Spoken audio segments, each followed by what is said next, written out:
Roswell Flight Test Crew here. Please subscribe now before you forget or change your mind. Today we're going to be taking a look at the Yuneec Typhoon Q500 Plus quadcopter. We saw the Q500 Plus for the first time at NAB earlier this year, and they set up on the checkout.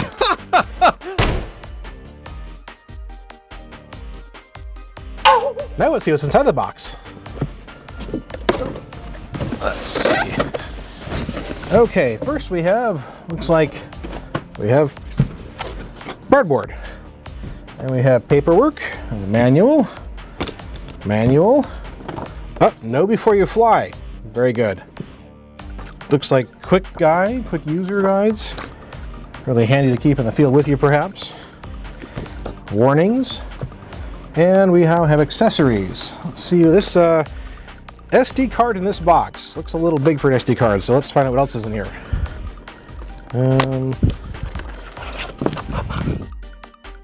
This is for the motor, to mount your propellers. It holds the motor in place. This is a radio strap. Here we have a spare component. It's actually the little device which holds the door shut for the battery door. They give you a little bolt, a little wrench to put in there. Here we have a balance connector for charging. USB cable. Here's the SD card. We have tweezers for tweezing things. We have, what is this? SD card reader. USB gimbal adapter interface. Aha, for the gimbal. And we have keys. Okay. And on the next thing in the box here is we have propellers. Great, we have 2. We have 4. We have more than 4, 6. Lots of propellers, 8 propellers. So they anticipate people learning how to fly, I suppose. And let's see, next here is, oh, this is a little sunshade. Just take this off of here. For the screen, unfolds and suction cups onto the radio. So put that aside, and now onto the aircraft.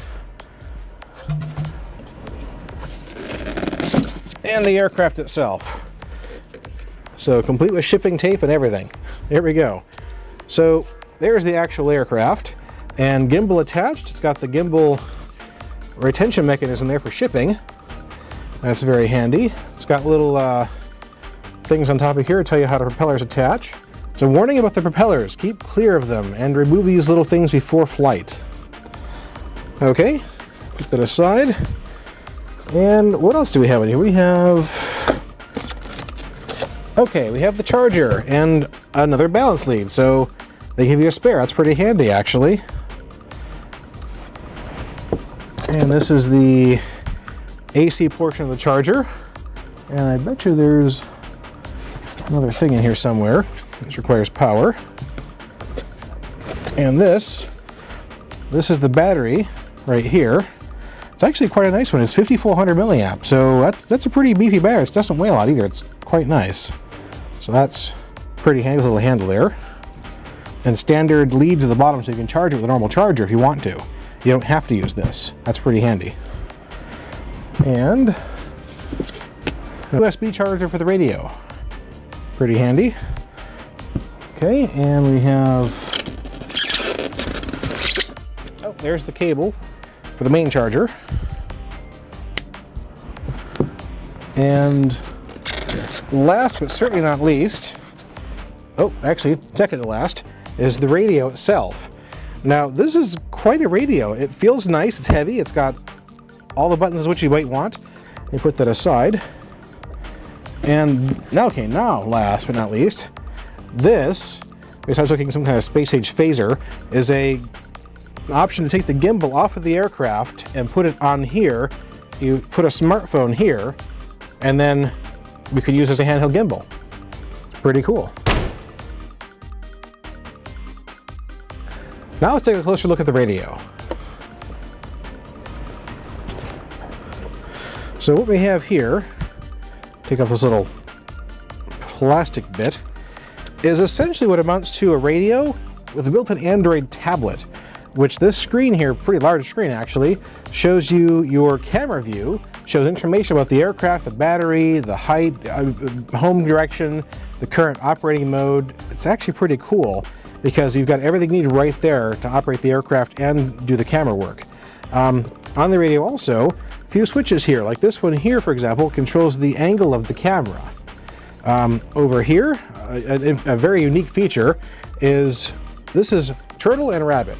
That controls how fast the aircraft goes. You want to get a nice slow sweeping shot, you just dial back the speed a bit and you're good to go. It's like adding expo. It's pretty cool the way it works. So here we have our flight mode switch. We have our smart mode, which is the follow me / stay at a certain fixed distance from the aircraft radio. The radio has a built-in GPS, so does the aircraft. So the GPS at all times knows where you are and where the aircraft is, and it can coordinate the two for the follow me mode. The angle mode is like normal flight. It's just basically fly around normally, and it'll GPS hold when you stop. And of course the home mode, return to home.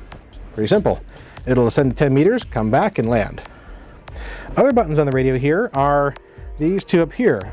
Take picture, take video. Pretty simple. You just tap a picture, takes a photograph. Hit video, it starts the video recording. Hit again, stop. This right here is your start and stop button for the aircraft itself. When you have the aircraft ready to fly, you press and hold this, it'll arm and start the propellers for you.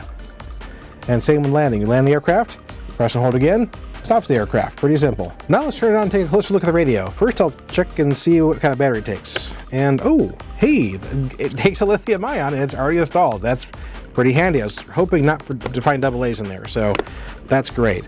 And that means it'll turn on. Perfect. Now the aircraft's currently off, so it will complain about that, I'm sure, but there's our power up.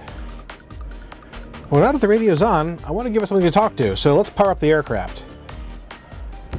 First, I want to remove the packing tape and the little plastic thing from the gimbal, because you don't want to power the aircraft up with the gimbal restraint. It's bad for it. Okay, there's a little plastic retention clamp. Let's put that aside. Insert the battery in the back here. So just press and just slides in and click, close the door, and the power switch is actually right on the bottom here, right below the battery plugs in. So I'm going to flip that, put it upright, quick, and it should power up. And let's see what the radio does. Okay, there we go. The radio's acknowledged that the aircraft is ready. It says something with the SD card there, so I want to put an SD card in the camera, which I don't have handy, so I said okay. And there we are. There's the camera's view. Perfect. Okay, so on the screen here we have our flight mode. We have our GPS is ready. We have satellites on the aircraft here, position of the aircraft there. So over here we have our aircraft voltage, altitude, GPS speed, distance. On the very top here, next to the time, we actually have our satellites for the radio. So our radio has 8 satellites in this case. We have our link quality next to that, of course battery for the radio next to that. So on the bottom here we have system settings, flight settings, and model select. Another unique feature we discovered actually playing with the little gimbal controller is the software. It's compatible with an iOS device like a tablet. It's really great. And of course the screen is live on both units at the same time. So you could have like a director or a secondary person watching this with the aircraft flying, or just use it with the gimbal. It doesn't have to be attached. It's pretty cool actually. Okay, now let's go flying. But how are we gonna get all this stuff to the field? How about this custom cut foam case from Go Professional Cases? Wow, that was timely. Yeah. Okay, so here we are in the field. Let's take her up and see how she performs.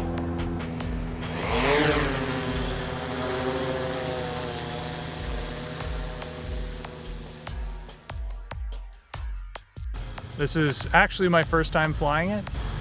Well, it's incredibly stable. One of the easiest to fly aircraft I've ever flown. It's doing exactly what I want it to with no questions asked. It doesn't have a lot of power, but for what the application that this aircraft is designed for, that's certainly not a problem. just watching you in the air, it's just incredible how smooth it is. And then also, it's really quiet. Yeah. So I'm trying flying a little bit using the live video feed. There is some amount of latency. And you notice I'm pointing the transmitter at the aircraft. That's something that we've learned is important for maintaining good video transmission. Yeah, the video receiver antenna is apparently right there, right inside that bump on the top. I've got a return to home arrow on my OSD display. So I don't know, what are we, 150 feet out? You can't even hear it, I mean, at all. We got a bit of wind picking up. How's it handling? I've noticed a little bit of nudging around by the wind, but it recovers well. Given that I'm flying using the video feed from a gimbal stabilized camera, it's actually very difficult to tell that the wind is even out there.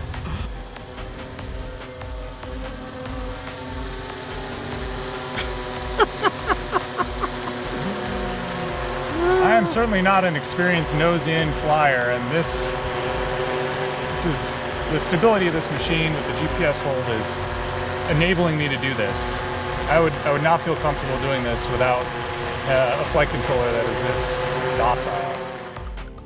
Okay, so you folks at home can see what the video looks like coming off the aircraft. We'll cut in some of that gimbal footage here.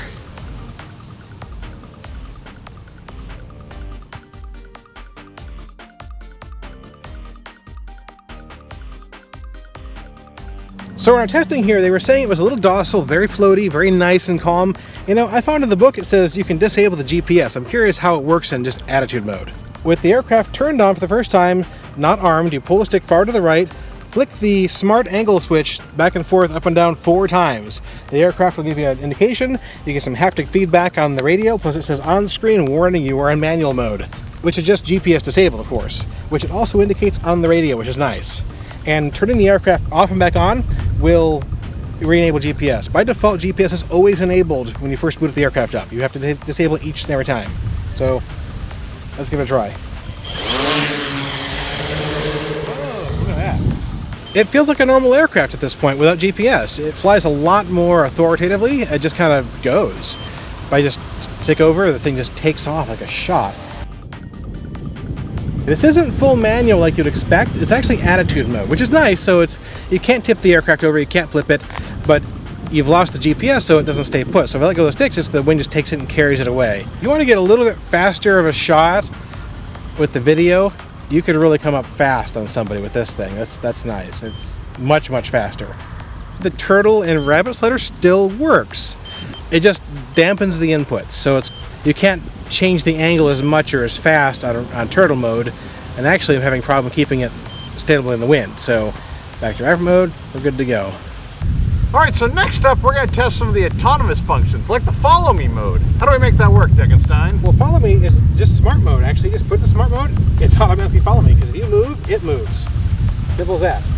Alright, take her off and hand me the radio and I'll go run a few laps.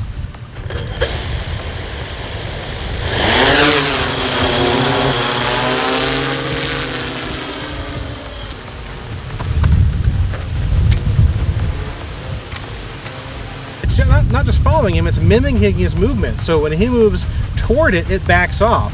When he moves away from it, it follows him. And it's just maintaining the same location and distance from him than he was when he first took off and hit the smart mode. It's kind of cool, actually. It's maintain distance and altitude. And orientation. And orientation, yes.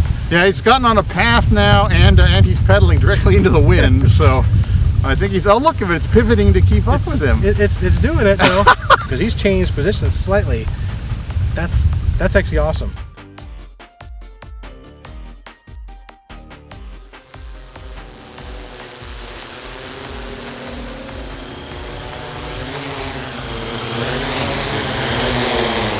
Alright, so that was our look at the Yuneec Q500 Plus Typhoon. What'd you guys think? That was a blast. I had so much fun with this thing. I can't believe how well the follow me mode worked. Just this last few minutes has really changed my mind about what's possible with follow me mode. The performance of the aircraft really speaks for itself from what we've showed you on this video, but there's a lot of really small touches that were not necessarily apparent while we were taking some of this footage, but that while we were working on and setting up these shots that really stood out. This battery, for example, plugs right in. There's a nice grip handle that you can pull it right out. You don't have to flip the aircraft upside down to access the battery. But if you do, When you flip it over, it also disables the gimbal, so it's not flopping around. when you put the propellers on, there are little rubber O-rings underneath that help keep them nice and snug on there. You see how Tekkenstein's holding the aircraft? There's so many handles on this thing, which is something that's glaringly missing from most multi-rotors these days, is a place to pick it up. Handle, yes. Yeah, no, very formidable aircraft. Now go ahead and click subscribe right now, because we're going to come back and do a second video in detail about the video system, including that cool handheld gimbal it ships with and how you can get the best possible video out of it. Well, hope you're watching. See you next time. All right, fly safe.